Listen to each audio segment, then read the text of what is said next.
Hey guys, I wanted to do a YouTube video on parental responsibility because there's so many of you out there that find this area slightly confusing, and I can understand why.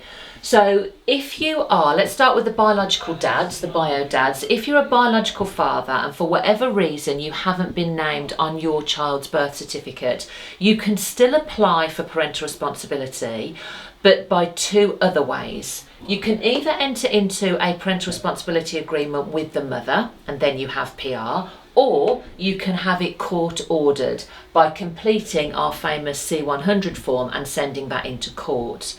As long as mother doesn't dispute that you're a biological father, then the court will give you parental responsibility. If mother disputes that you're the biological father, then we may have to get into DNA testing to prove that you are the biological father. So that's that. Whether you're married or unmarried, it really doesn't matter. Biological fathers will be able to get parental responsibility. If you are a step parent, so you are married to the biological parent, and this applies to stepmothers as well as stepfathers, but obviously you're not the biological parent. If you are a step parent, you can also apply for parental responsibility.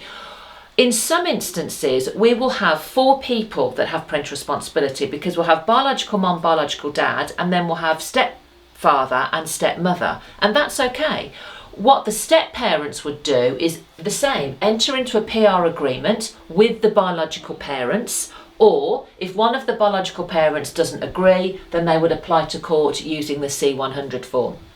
And the courts say that as step parents, chances are you're going to be placed in a position where you have a responsibility for that child, and therefore it's in the child's best interest that they have parental responsibility.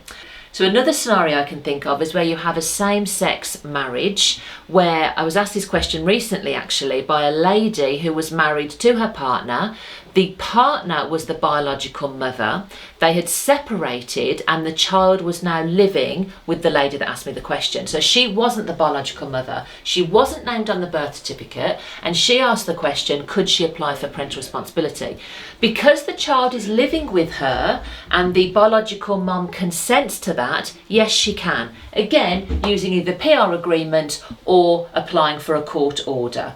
Particularly if the child lives with you for a period of 3 years or more, the court won't hesitate in giving you parental responsibility. Just on that point, if 2 women, whether they're married or unmarried, enter into fertility treatment, both of them can actually be named on the child's birth certificate. So for those of you that might be watching this video and find yourselves in that situation, know that you can both be named on the birth certificate.